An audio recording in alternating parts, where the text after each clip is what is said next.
Good morning students. काल आपण lesson number 1 पाहत होतो. त्यामध्ये आपण पाहिलेले some uses of gases of air. हवेतसुद्धा आपल्याला जे काही वायू असतात त्यांचा आपल्याला काय होतो, उपयोग होत असतो. त्यामध्ये काल आपण पाहतो nitrogen, oxygen, carbon dioxide, argon, helium, neon, krypton आणि झेनॉन या 6 वायूंचा आपल्याला काय काय उपयोग होतो आपण काल पाहिलेले. तरी मी थोडक्यात तुम्हाला मराठीत सांगते. नायट्रोजनचा उपयोग आपल्याला सजीवांना सजीव आहे आपल्याला आवश्यक प्रथिने मिळवण्यास मदत करतो आणि अमोनिया निर्मितीमध्ये जे खाद्यपदार्थ हवाबंद डब्यात ठेवण्यासाठी नायट्रोजन आपल्याला उपयोगी पडतो. ऑक्सिजन तर तुम्हाला सर्वांनाच माहिती आहे. आपल्या सजीव आपण ऑक्सिजनशिवाय 5 मिनिटे आपण जिवंत राहू शकत नाही.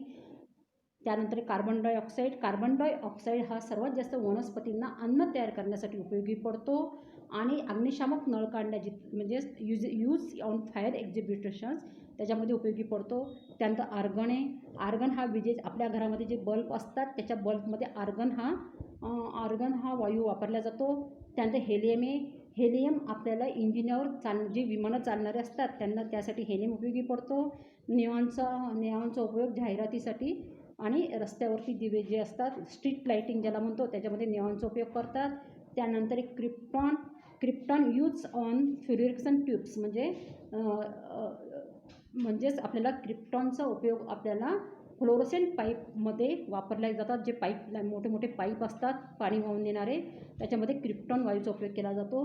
आणि झेनॉन हा जो वायू आहे तो आपल्याला फोटोग्राफीसाठी वापरला जातो. त्यानंतर आपल्याला पुढे पाहायचं आहे. पुढे आपल्याला काय पाहायचं आहे की observe and discusses what is the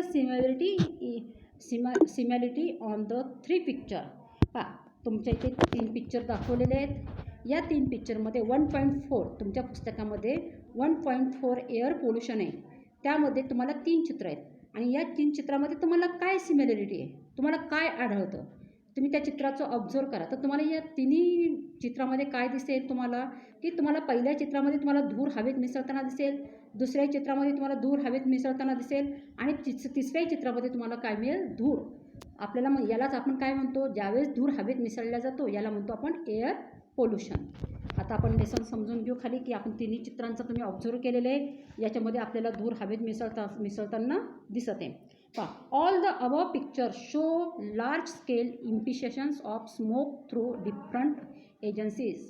जर आपण वरील चित्रांचं सर्वांचं ऑब्झर्व केलं तर वरील चित्रामध्ये आपल्याला तिन्ही ठिकाणी आपल्याला धूर विविध माध्यमातून चित्राची माध्यमे वेगवेगळे आहेत. इथे तुम्हाला पहिल्या चित्रामध्ये कारखान्याचा धूर दाखवलेला आहे. दुसऱ्या चित्रामध्ये तुम्हाला पहिल्या चित्रामध्ये तुम्ही जर नीट ऑब्झर्व केलं तर पहिल्या चित्रामध्ये आपल्याला कारखान्याचा धूर दिसतोय. कारखान्याच्या वरती हे नळकांडे लावलेले असतात, यातून धूर हवेत मिसळतो. दुसऱ्या चित्रामध्ये जर तुम्ही नीट ऑब्झर्व केलं तर तुम्हाला दुसऱ्या चित्रामध्ये रस्त्यावरती जे वाहनं चालतात त्यांचा धूर आपल्याला हवेत मिसळून दिसेल. तिसऱ्या चित्रामध्ये वनवा म्हणजे आग लागलेली आहे त्या आगीचा धूर. म्हणजे तिन्ही चित्रामध्ये वेगवेगळी माध्यमे दाखवलेली आहेत. धुराची काय वेगवेगळी माध्यमे दाखवली आहेत. पण ही तिन्ही धूर कुठे जाऊन मिळतात, पृथ्वीच्या ॲटमॉस्फिअरला जाऊन मिळतात आणि त्यामुळं पृथ्वीचं वातावरण बिघडतं. All the above picture show large scale emissions of smoke through different agencies. This smoke directly mixes with the atmosphere. हा धूर डायरेक्ट पृथ्वीच्या वातावरणात मिसळला जातो. Distributing the balance between the concentrations of air. This is called air pollution. आणि यालाच काय म्हटलं जातं, जो वायू हवेत मिसळतो आणि त्यामुळं पृथ्वीचं वातावरण बिघडतं यालाच आपण काय म्हणतो, यालाच वायू प्रदूषण असं म्हटलं जातं. यालाच आपण एअर पोल्युशन म्हणतो. Harmful gases are given out through combustions of fuels. आणि ही जे असे मोठमोठे उद्योगधंदे आहेत हे आपल्याला हार्मफुल गॅसेस निघतात. हार्मफुल गॅसेस म्हणजे काय, नुकसानकारक.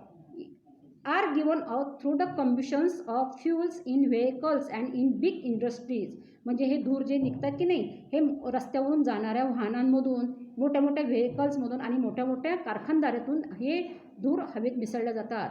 And also through incomplete combustions of fuels like wood and Cola.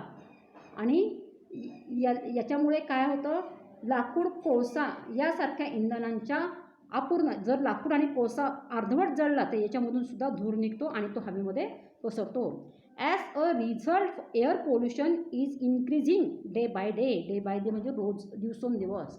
Day bye डेचा अर्थ काय होतो दिवसेंदिवस. As a result air pollution is increasing म्हणजे काय वाढवणे. इंक्रीजिंग मीन्स वाढवणे.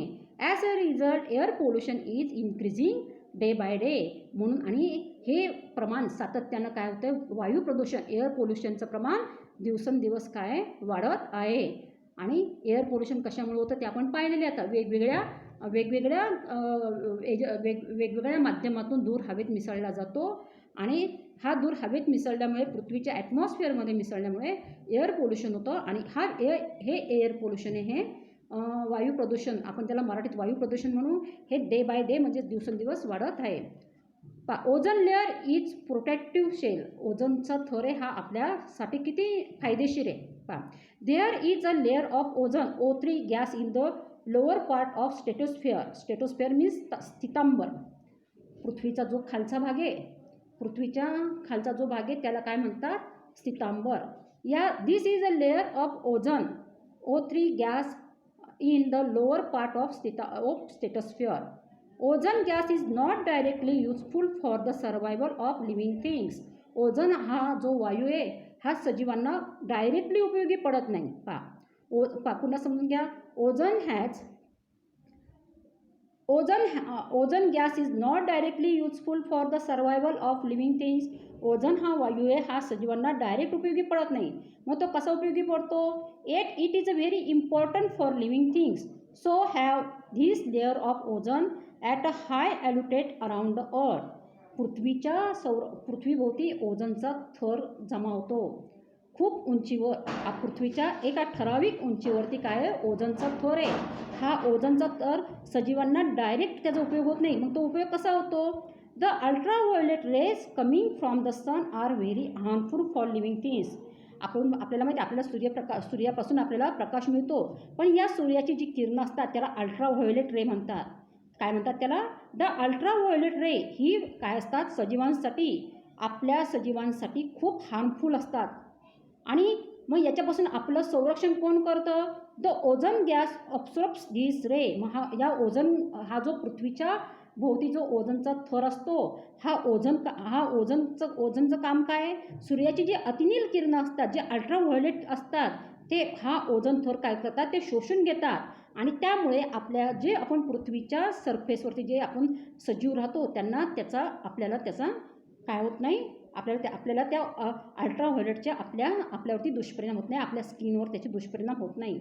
As a result life on earth is protected. आणि यामुळे काय होतं पृथ्वीवरती आपण जे सजीव राहतो याचं आपलं संरक्षण होतं. The ozone layer is destroyed of chemical gases like carbon tetrachloride or the chlorofluorocarbons used in air conditioners and refrigerators mixed with air.